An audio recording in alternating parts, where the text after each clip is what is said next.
राधे राधे। अब आपकी आगे की कहानी थोड़ा गले को लेके वो कर लेना कि बुखार आ रहा है इस वजह से।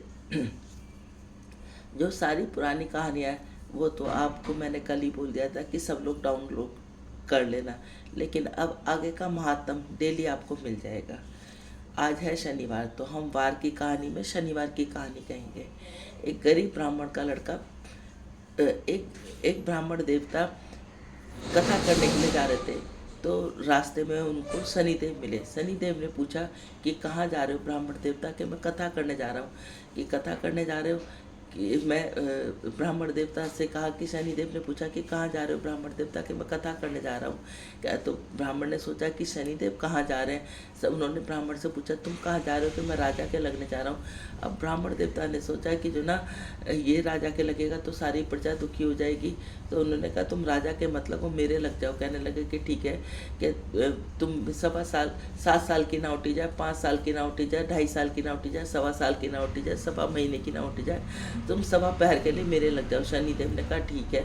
अब वो अपनी ब्राह्मणी से कहने लगे कि जो ना मुझे 4 रोटी और आलू बैंगन की सब्जी बना दे, क्योंकि मुझे 1.25 की शनिदेव की महादशा लग गई है। कहने लगे ठीक है। उन्हें बना के और गंगा जी के किनारे जाकर बैठ गए।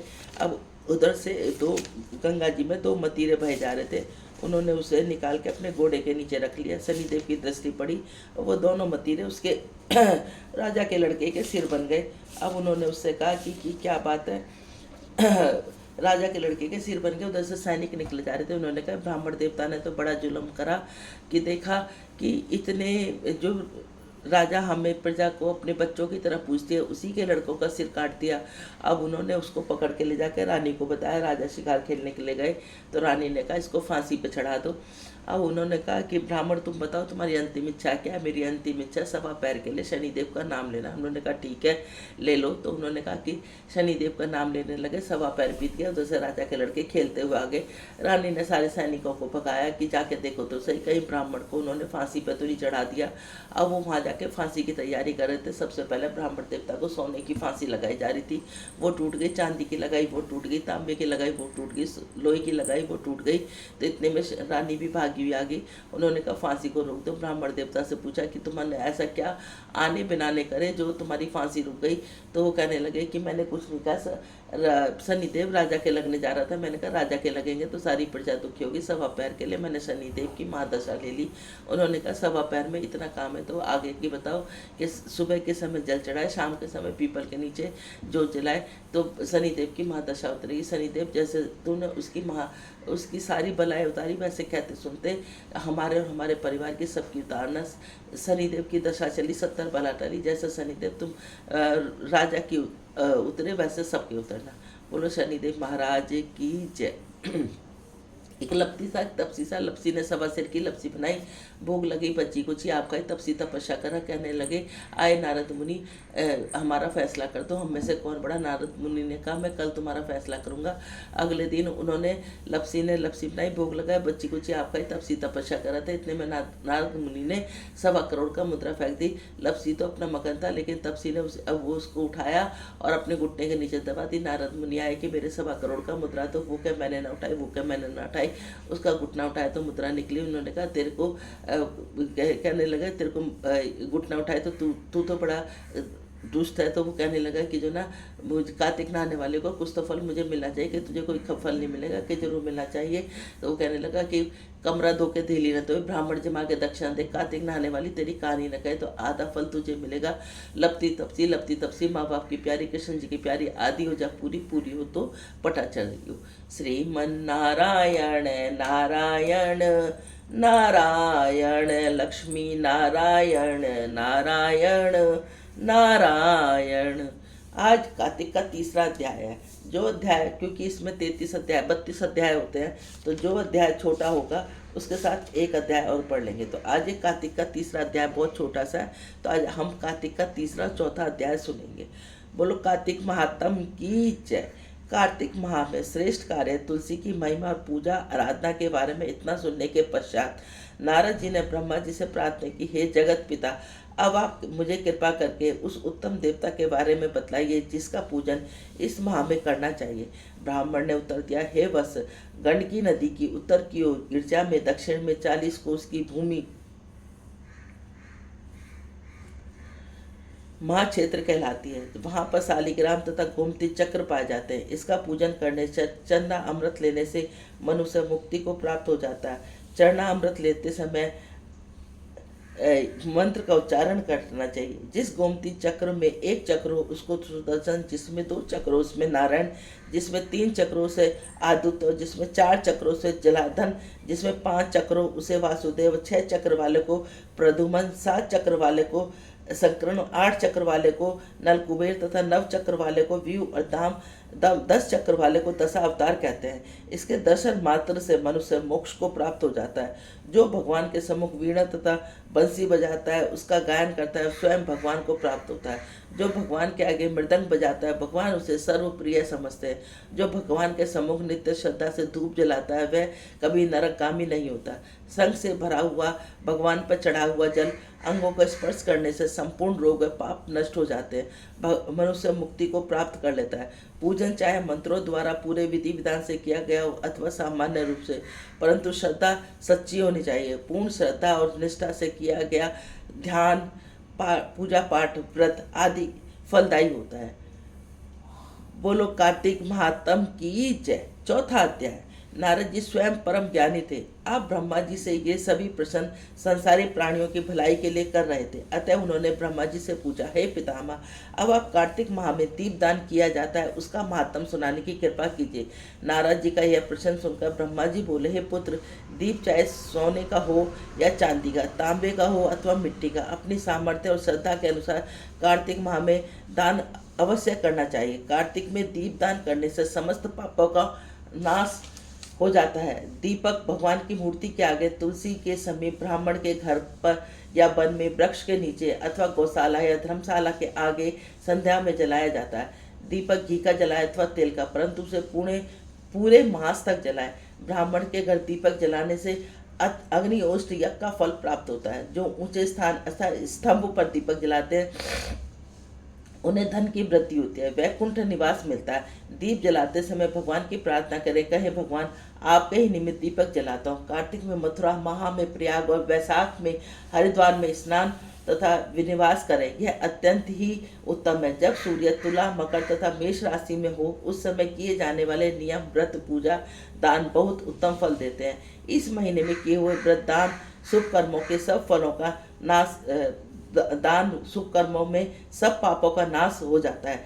जिस प्रकार भगवान भास्कर के उदय होने से अंधकार का नाश हो जाता है, ब्रज में पर्वत पर गरुड़ के भय से सर्पों का, पावन में मेष का ध्यान से दुख का और सिंह के भय से मृगों का नाश होता है, उसी प्रकार मथुरा जी के दर्शन मात्र से सब पापों का खात्मा हो जाता है। कार्तिक माह में स्नान व जागरण, दीपदान, तुलसी सेवन, भगवान के मंदिर में मार्जन, झाड़ू लगाना, गाना, भगवान की कथा सुनना, सुनाना, कीर्तन करना, कराना, यह शुभ कार्य है। इसके करने से श्रेष्ठ फलों की प्राप्ति होती है।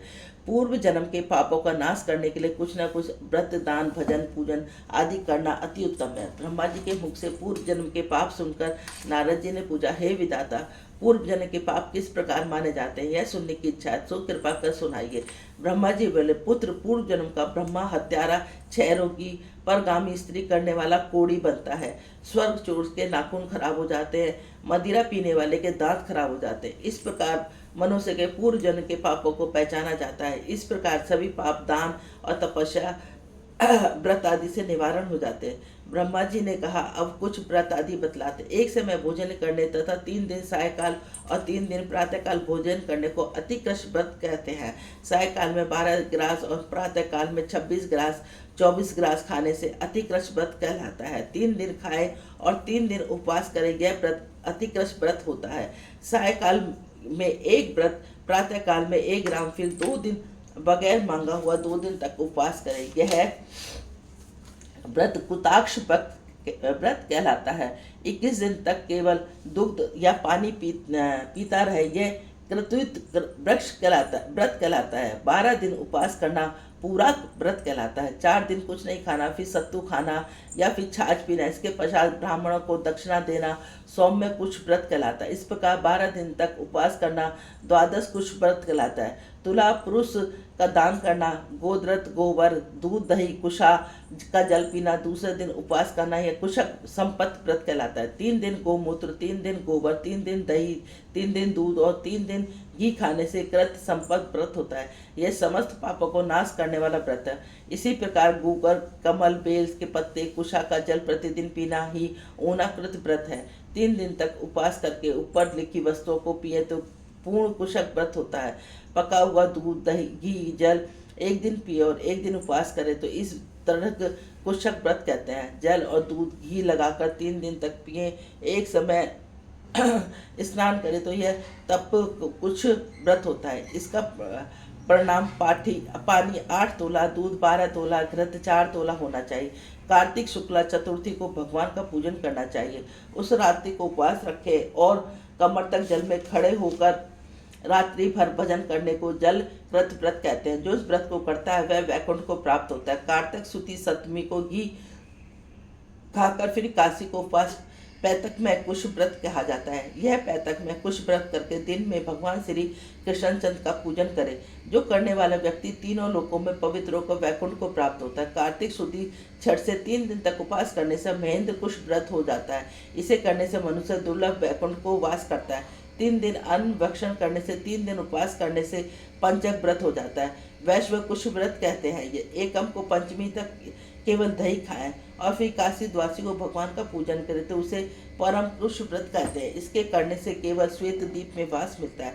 जो शुक्ल पक्ष के एकम को प्रतिदिन 1-1 ग्राम कम करता है, अमावस्या को कुछ नहीं खाता, यह चंद्रायण व्रत कहलाता है।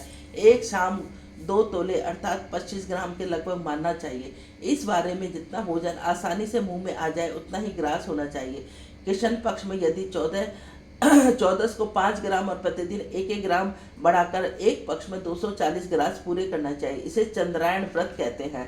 2 सप्ताह तक गायों के दूध का स्तन पिए, फिर 7 दिन तक 2 स्तनों के दूध और फिर 6 दिन तक 1 स्तन का दूध पिए, फिर 3 दिन तक अन्न जल कुछ न लेकर केवल वायु का सेवन करने से सोमपान नामक व्रत पूर्ण होता है। यह व्रत समस्त पापों का नाश करने वाला होता है। गेहूं तथा चावल की कांजी, दूध दही घी जल और पंचामृत निम्नलिखित सब चीजें नियम पूर्वक कार्तिक मास में खाने से समताय कुशक व्रत को हो जाता है। इस व्रत के करने वाले को मनुष्य लोक को प्राप्ति होती है। बेल कपास गूलर का काढ़ा गर्म दूध पीकर एकादशी व्रत करने वाला द्वासी को पारण करके निश्चय ही वैकुंठ को प्राप्त होता है।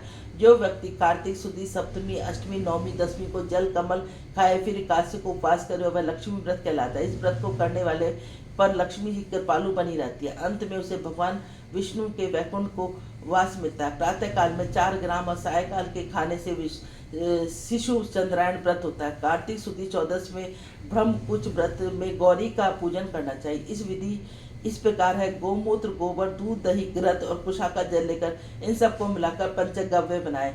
लाल रंग की गौ का मूत्र, श्वेत गौ का दूध, काली गौ का दही और काली गौ का घी और किसी भी वजह से ना मिले तो दूसरी तरह का भी पंचद्रव्य बनाया जा सकता है। मिलाए जाने वाली वस्तु की मात्रा इस प्रकार हो। गोमूत्र 8 मासा 8 मिलीलीटर, गोबर 19 मासा, दूध 12 मासा, दही 10 मासा, घी 8 मासा, कुशा का जल 4 मासा, गोमूत्र गायत्री मंत्र गंध द्वारा गोबर प्रेय प्रतिदा दूध दही मंत्र से दही को पढ़कर घी और मंत्र पढ़कर कुशा का जल मिलाना चाहिए। इसको कुशा के पत्रों पर रखकर विधिवत हवन करें।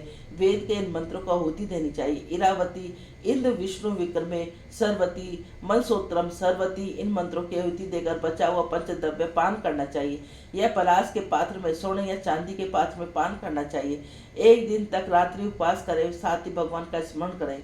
यदि स्त्री व्रत करे तो उसके पति की दीर्घायु की कामना भी करे। आंवला या तुलसी का पूजन करना चाहिए। व्रत समाप्ति निमित्त ब्राह्मण को गोदान करना चाहिए। इन व्रतों को करने से व्रत करने वाला भगवान प्रिय को पात्र बनता है। इस प्रकार लोक में सभी सुख ऐश्वर्य अंत में मोक्ष की प्राप्ति होती है।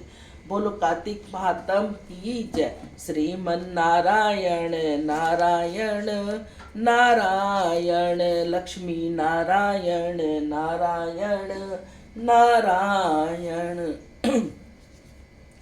झूलाओ मेरी सजनी श्री राम झूले पालना अनन चनन का पालना री सजनी रेशम लग रही डोर झूलाओ मेरी सजनी श्री राम झूले पालना राम तो झूले लक्ष्मण झूले दशरथ झोटा देवे झूलाओ मेरी सजनी श्री राम झूले पालना एक लुगाई मारे आंगना में आई लाला को नजर लगा गई झूलाओ मेरी सजनी श्री राम झूले पालना आंखें न खोले लाला मुख से न बोले हुलर दूधा गेरे पिलाओ मेरी सजनी श्री राम झूले पालना उस